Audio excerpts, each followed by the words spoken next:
I needed a crystal ball. If I had a crystal ball, I could touch that magic that I knew for certain was there, but could never quite reach. And once I connected with that magic, then I could share it with everyone.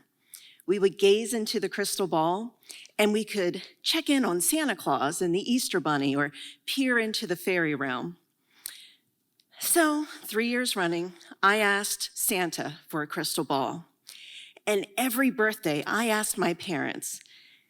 And I can't deny that I was a little let down that as a kid, that was the one big gift that I really wanted, and I never got. But the reason I felt like I needed that crystal ball to connect with the magic and share it was because I was a true believer. I had had a lot of encounters that were just on the edge of magic, including a trip to fairyland.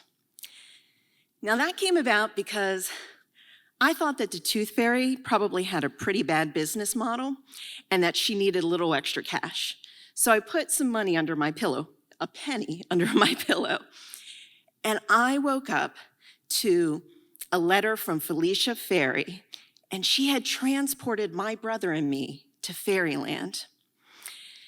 So attached to the letter, there was this little envelope, and it contained things from our visit. There were sequins gathered from the streets of fairyland because, of course, that's what they're paved in. There were moondrops, literal drops of the moon. And if you go to Michael's, you can find these extra large sequins that are white and they have this iridescent, pearly rainbow sheen to them, ripped off from moondrops.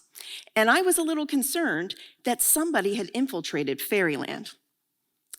Nonetheless, I thought, if fairies don't feel like walking or flying, I bet they can perch on a moondrop and it'll float them wherever they want to go, because why not? The last thing in the envelope was a magic wand. It was a little bigger than a matchstick, and it was all light blue and silver glitter. And Felicia explained that we had gotten to meet Mother Fairy, who was she was so impressed with us that she rewarded Felicia with a new wand with much stronger magic. And guess who got to keep the old wand? And I spent hours trying to squeeze the little bit of magic out of that wand with no success. But of course, to protect the secrets of fairyland, she had to erase our memories. But she was sure during the quiet moments of sleep that those memories would come back to us.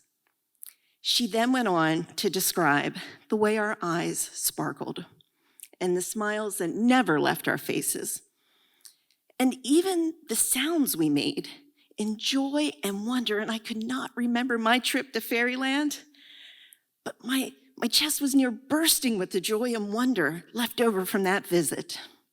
And if I had a crystal ball, I could connect with that again, and I could share that feeling with everyone I loved. I never gave up on wanting to share that magic, but I can't deny that the past few years, I've not felt the magic the way I used to. Nothing big or tragic, just a little bit of everything. Feeling tired. And despite that, I still have been looking to find ways to connect to the magic.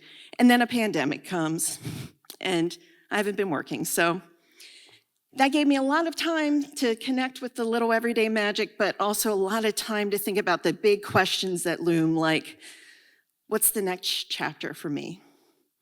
Which then led me to ask, well, what brings me joy? And the types of things that kept coming to my mind were when my kids received from Santa handmade ornaments that he had made for them from things that belonged to him. And he wrote them these long letters saying, and he'd go on tangents about the, epic ribbon room at the North Pole. But then he explained the backstory to the objects he chose and why he chose them for them. And then the DIY, over-the-top, ridiculous birthday parties I would plan for them. They have been solving mysteries with Scooby-Doo, and weirdly enough, Hello Kitty as well. And they have had circuses, and they've gone on a quest to the Lonely Mountain. And along the way, they stopped in Diagon Alley, and they had iocane powder and crossed the bog of eternal stench and all these other adventures because I wanted them to have all the magic. And even in my professional life, I got to plan events and try to touch the magic that way. My favorite one being Magic at the Museum, where I got to have over 1,000 people come in and experience something that I and my team created.